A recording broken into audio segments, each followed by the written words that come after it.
Gérald Abril qui a remporté la victoire à sa première course de la saison la semaine dernière. Il voudra sûrement répéter son exploit aujourd'hui.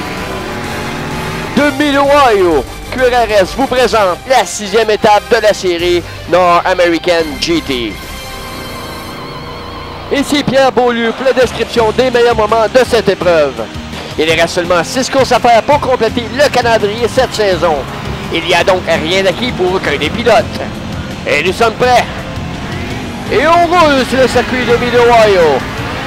Et c'est Bruno Champagne qui prend très rapidement les commandes de cette épreuve.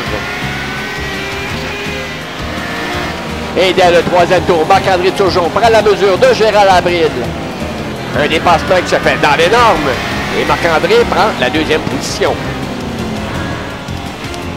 Mais au tour suivant, tout le monde est surpris par la perte de contrôle de Marc-André. Et particulièrement Fred Pilon qui se retrouve en bien mauvaise posture.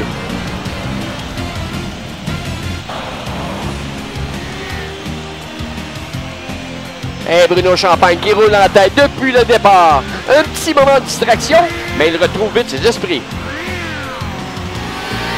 Et Gérald Abril qui roule en 2e position derrière Bruno Champagne. Mais ce dernier laisse très loin à l'extérieur.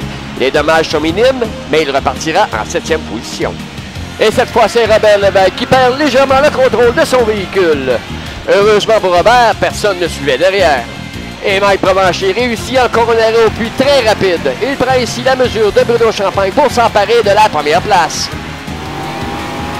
Et Gérald Abril profite du dérapage de Gracien Téberge au 17e tour pour prendre la 4e position. Et une course difficile pour Gracien Téberge. On le voit ici perdre complètement le contrôle de son véhicule pour faire plusieurs têtes à queue et ainsi perdre plusieurs positions. Et Fred Pilon est rattrapé par les meneurs. Mais Fred est très respectueux. Il leur donne tout l'espace voulu avant de repartir.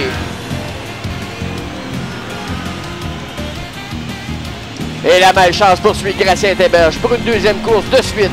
Son moteur surchauffe et il doit abandonner. Et au 23e tour, Mike Provencher perd légèrement le contrôle de son véhicule. Il n'en fallait pas plus pour Bruno Champagne pour reprendre la première position. Mais au tour suivant, Mike Provencher perd de nouveau le contrôle de son véhicule. Mais cette fois, il se retrouve très loin de la piste. Il perd ainsi des secondes très précieuses.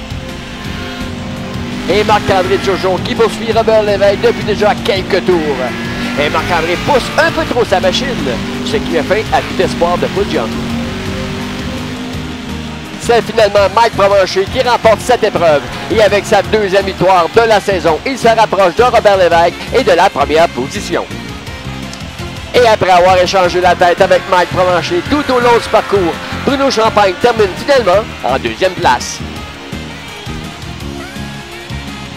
Et Robert Lévesque termine en 3e position, lui qui a connu quelques ennuis durant la course, mais il se dit satisfait du résultat.